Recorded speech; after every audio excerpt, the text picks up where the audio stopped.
Dr. the Honorable Keith Rowley, political leader of the People's National Movement, Prime Minister, and Member of Parliament for Diego Martin West. Other members of the head table, Member of Parliament for St. Joseph, Arima, W. O'Meara, Lopino Bonner,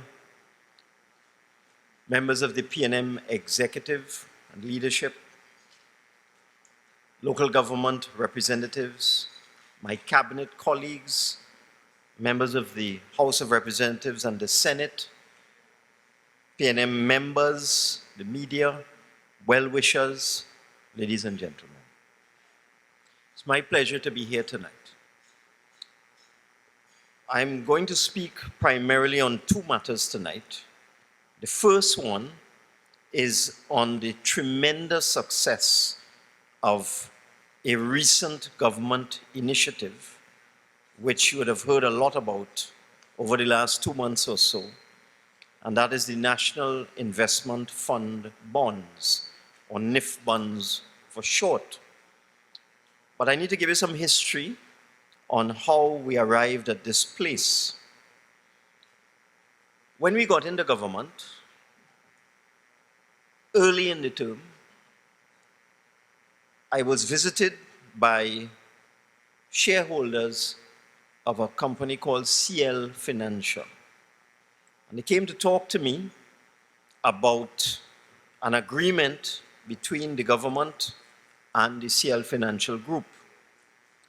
And this agreement had started way back in 2009 and 2010.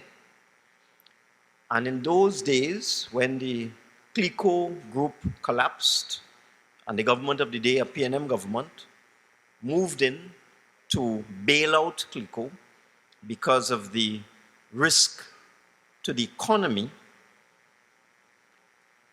there was an agreement that the government would take control of the companies associated with the CLICO group, would put money into Colonial Life in particular.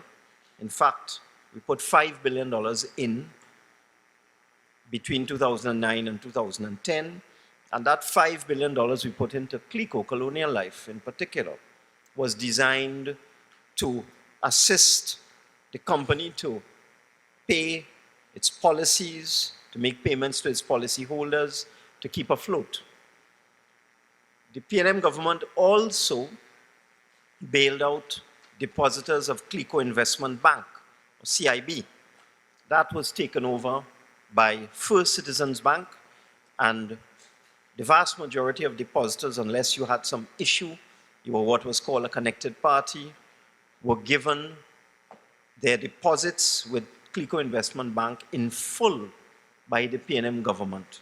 That was a substantial injection of funds. And we continued at that time to prop up CLICO and the other CL financial companies because there were so many people involved, so many policyholders were at risk, and the economy was at risk. But the government changed. The initial intention was that that situation would last for 3 years.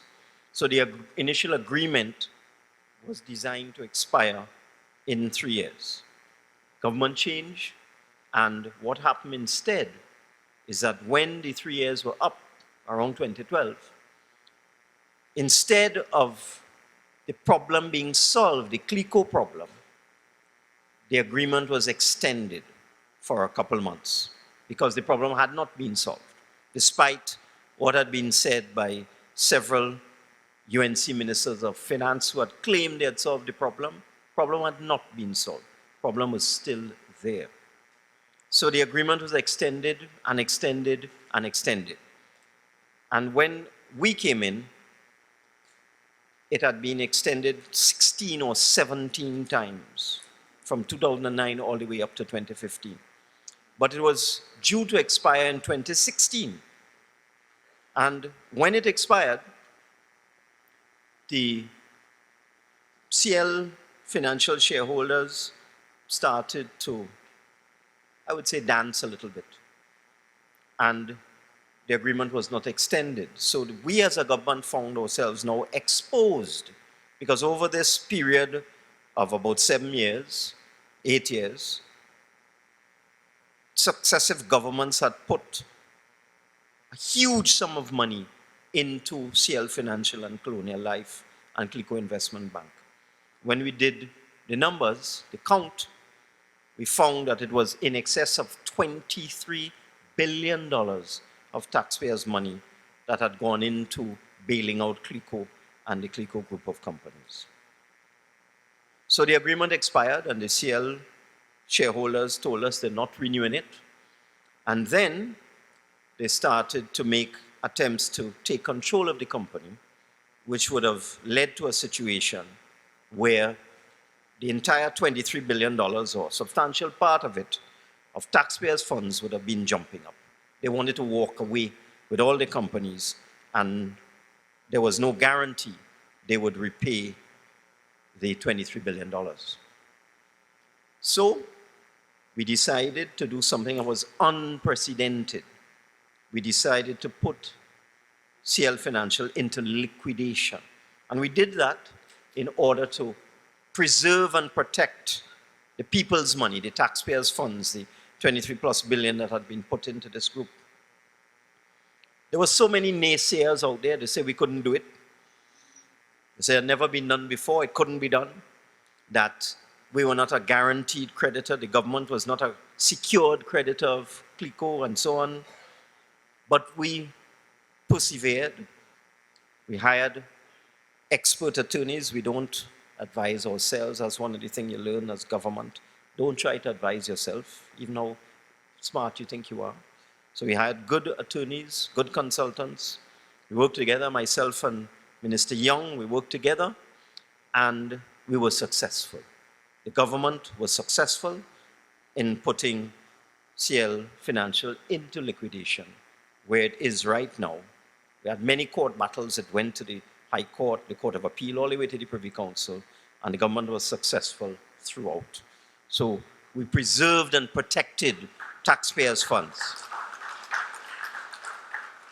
One of the things that allowed us to do was to recover some of the 23 billion put in, and one of the recoveries that we succeeded in just this year actually was to recover a substantial chunk of Republic Bank. This had been attempted by our predecessors. They failed. We succeeded, and we were able to recover 26% of the shares of Republic Bank for the benefit of the people of this country. We also recovered almost 30% of Angostura, and shares in Whitco, and shares in One Caribbean Media, which is the parent company of the Express and TV6. So we decided we had to find an instrument now, a vehicle, to give back to the people, to return to the people what had been spent using taxpayers' funds. So we looked at many different options. We looked at forming a company like NEL, the National Enterprise Limited. But NEL had not done so well. And many people in Trinidad and Tobago are not sophisticated investors.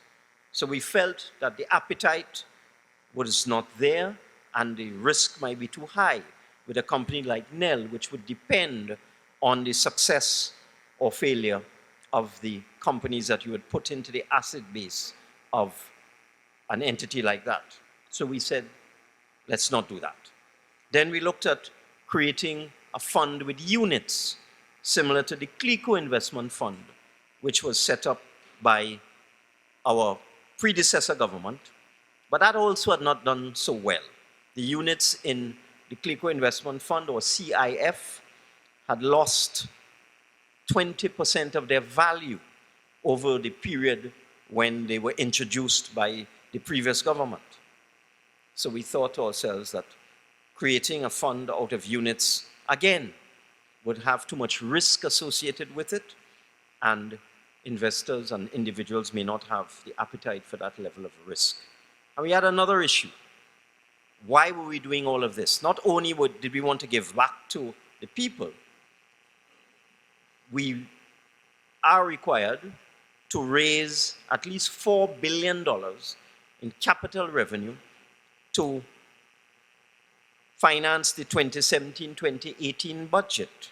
Because we get revenue from different sources. We get it from taxation, from income tax, value-added tax, customs duties, royalties, except from Petrotrin, and other forms of taxation. But we also get revenue from capital revenue, sale of assets. So that in this 2018 budget, there was at least $4 billion that had been projected to be raised by sale of assets. So we had to raise this $4 billion.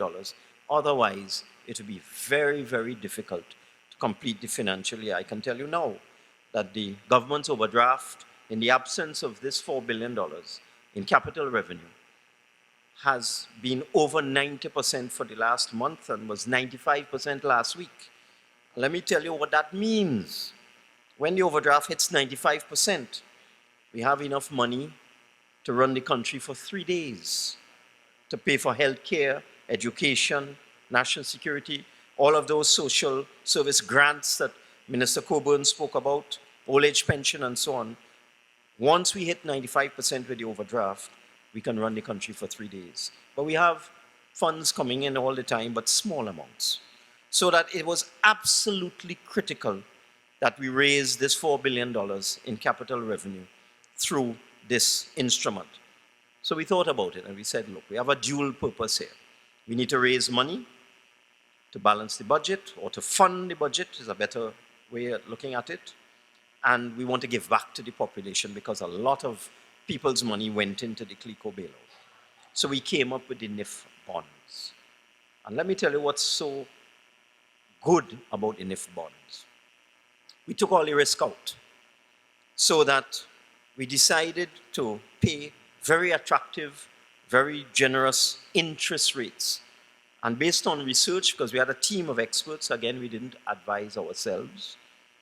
When we got to this point using experts, accountants, auditors, lawyers, bankers advised us on what was the best instrument that would achieve our objective, our twin objectives of giving back something good and also raising the $4 billion which we desperately need. So we came up with these bonds. To make them attractive, we decided that we would make the interest rates, we'd have them in 3 series because you have different investors outside there.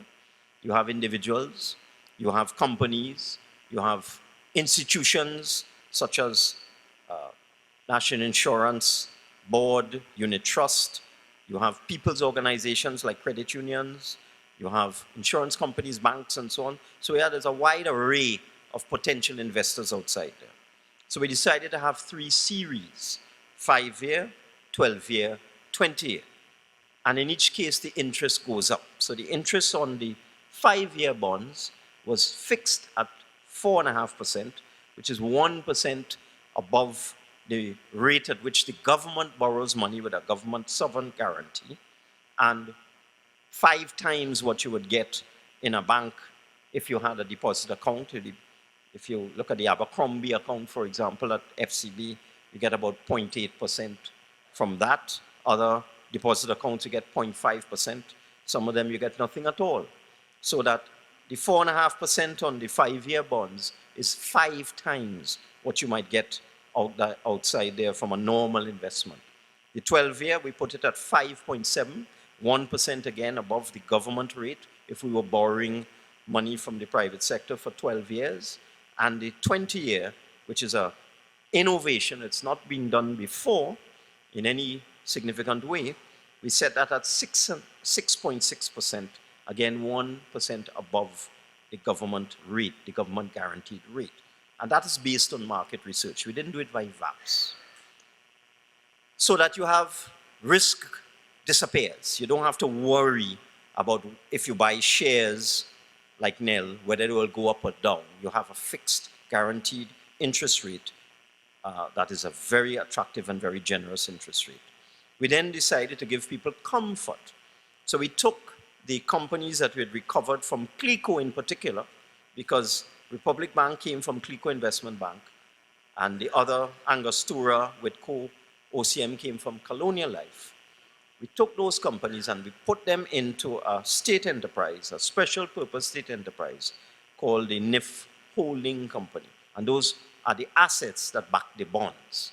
And we decided, in order to reduce or minimize any possible apprehension people might have, that the assets would be twice the bonds. So we put $8 billion worth of assets into the NIF Holding Company. And I can give you a small idea of how the $8 billion is made up. We have Republic Bank, which makes up about 55% of the shareholding in NIF. Angostura is about 12%. We put a state enterprise in there as well, a power producer, Trinidad Generation Unlimited, that makes up 25%, and the other ones are small. So Republic Bank is more than 4 billion out of the 8 billion in assets. So we have asset to liability 2-to-1, which is a very strong capital ratio.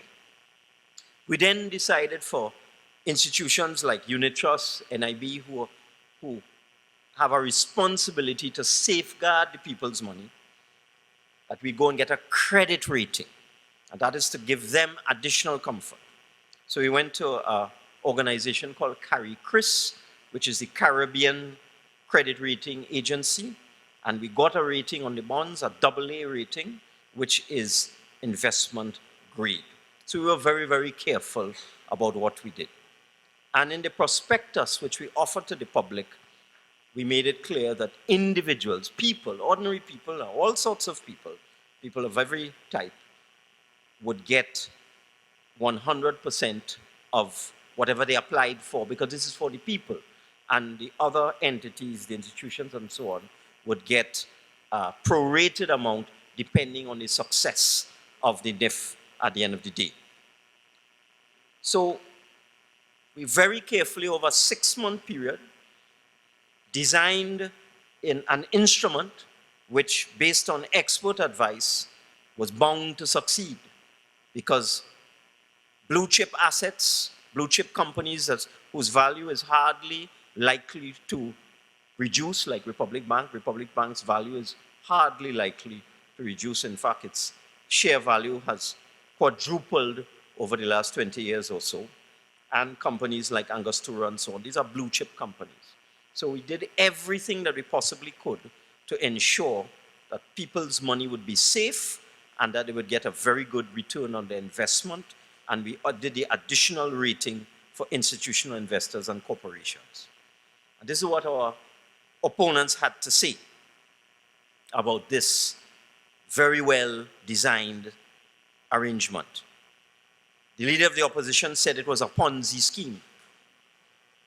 No guarantee that people will be repaid. It will collapse. Now, a Ponzi scheme is named after a fellow called Charles Ponzi, an American. And what a Ponzi scheme is, like a pyramid scheme. So you invite people to invest in something, and you promise them a huge return, and then you invite a next set of people, and you use the money from the second set to pay back the first set. And then invite a next set of people, and you use from the third set to pay back the second set. And so you go, the fourth pays back the third, the fifth pays back the fourth. That's a Ponzi scheme. There are no assets backing a Ponzi scheme. There's nothing. It's just a con. But this was described by the leader of the opposition as a Ponzi scheme, something where you have $8 billion in blue chip assets backing $4 billion in bonds. My description of the leader of the opposition's ridiculous statement was, I could only come up with one word: childish. That was my response to that: childish. Then Mr. Mark said the small man will not benefit. Friends and family of the PNM will put front men to buy bonds. That's Mark. Botewari say nobody would be interested in investing in this. The economy has crashed. Nobody would invest in NIF. And then the other ones like Gopi Singh and Duparan, and all of them just poured cold water on the NIF and said it was nonsense, bound to fail. People have no confidence in the economy, they have no confidence in the PNM, etc. Well, let me tell you what actually happened. So we went out there to raise $4 billion. Let me tell you what happened. When the applications were counted and double counted and triple counted, I had to make sure I got it right, the total applications or subscriptions to the NIF are a little more than $4 billion. So we achieved our target. The total is $7.3 billion.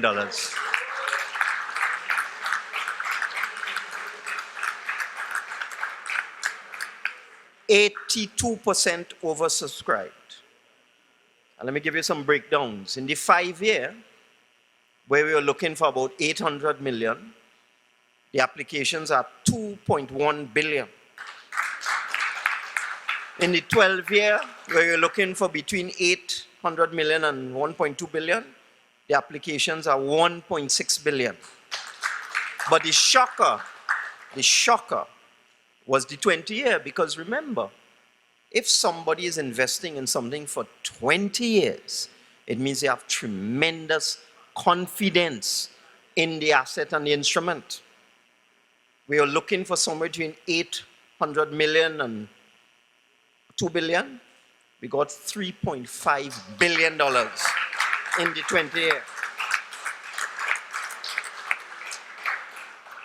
And the total number of applications by all types, individuals, companies, institutions, etc., 8,116. But here it is. Out of that 8,116 applications are total, the 7.3 billion. Check how many individuals there were. 7,436. 7,436 out of 8,116 were people, individual people.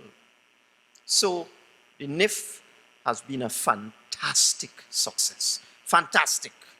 And the funds, we'll get the funds within the next week to 10 days.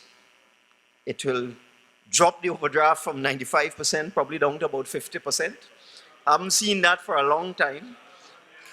And we will be able to pay some bills. We'll be able to pay some bills. So, despite all the things that the naysayers said, the NIF has turned out to be a success. The population has shown tremendous confidence in the government and in the PNM government in particular, and the things that we have done. It's not the first time. We did a road show back in 2016 where we went to the United States to raise $1 billion to finance the budget. And there were all sorts of speculation about how it couldn't be done, and nobody was interested in Trinidad and Tobago, and the economy was in trouble, and that the general outside world had no confidence in the PNM government. That's the kind of old talk we got in 2016. And after the roadshow, it was very grueling. We had to go from business place to business place, to bank, entity to entity. Every 20 minutes, you're doing a presentation on Trinidad and Tobago, its economy, its government. They had a stopwatch, actually. When you hit 20 minutes, they stop. You jump in a car, you drive 15 minutes, you go to another bank or financial institution and make another marketing pitch on Trinidad and Tobago. We did that from 6 in the morning to 6 in the night for 3 days. And then on the 4th day, we opened the bond offer, US $1 billion bond offer on the stock exchange, the bond exchange in the United States. We opened at 8 a.m. in the morning, and by 10 a.m., we had $3.5 billion in offers. So it's not the first time. It's not the first time this PNM government has done what it was said by the naysayers that we could not do. So we just keep moving on. Now let me talk to you about something the Prime Minister raised, which is housing bonds. Because of the tremendous success of the NIF bond issue, as I said, we are raising 4 billion. We can't accept more than 4 because that's what the prospectus had in it. We've discovered now there's over $3 billion in surplus funds in the country crying out for investment, looking for a good investment. So we decided to tap into that spare capacity outside there with housing bonds. Now, housing bonds are a special type of bond. The purpose of a housing bond is to raise capital to build houses, as simple as that. And our housing bonds will be designed in such a way that persons who purchase housing bonds would be able to use them to acquire HTC housing, public housing, and whatever they have put into the bonds, they can put that towards the house. But in addition, we're going to structure it in such a way that the persons who invest in the housing bonds would have a special window into the acquisition of HTC housing. So it allows people to save so that the housing bonds will also have very attractive interest rates. It allows people to save for a particular purpose. It allows them to use their savings, their bonds, to buy a home, which is one of the most or more important things to families. But what the housing bonds will do as well, it will give us the money that we require to kickstart or to continue the housing program that the HCC is currently engaged in. We're going to float an issue of the order of $1.5 billion in housing bonds so that we can get our HCC projects going. We can pay our contractors. We can accelerate the construction of houses. And the bonds, in due course, initially we will start with a government guarantee. With these bonds are a little different. But in due course, the mortgage payments, when people purchase the houses and they convert the interest to mortgage loans, the proceeds of the mortgage loans will go into a sinking fund to repay the bonds when they become due. And these are short-term bonds. These bonds can be 3 years because you can construct a house and convert to mortgage in 3 years or less. You could do it in 2 years if you're very efficient. So that these bonds will be even more attractive as far as I am concerned than the NIF bonds because of the short period of the maturity of the bonds. So we're going to continue, we are the Ministry of Finance, we're going to continue to work on this proposal. It's going to happen, I can tell you. It will be successful based on NIF. It will give us the money to build houses that the HCC desperately needs, and it will give young people and young families and not so young families the opportunity to save their money, get good interest rates, and also acquire a home built by the Housing Development Corporation. So this is another innovative concept come from the PNM government. In fact, it is an idea of the Prime Minister of Trinidad and Tobago.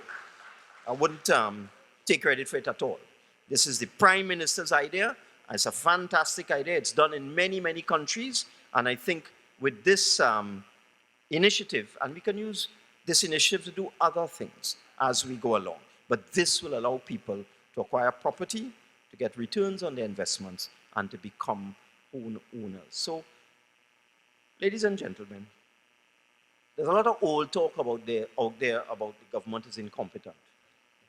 We don't know what we're doing. Stupid. But the success of NIF shows us that, in contrast, this is a very focused, competent, and high-performing PNM administration. And we're going to keep on. We're going to keep on demonstrating that we are high performers. and we are highly competent, and we can do it. And performance will be our measure as we go forward towards the next general election. I thank you, ladies and gentlemen.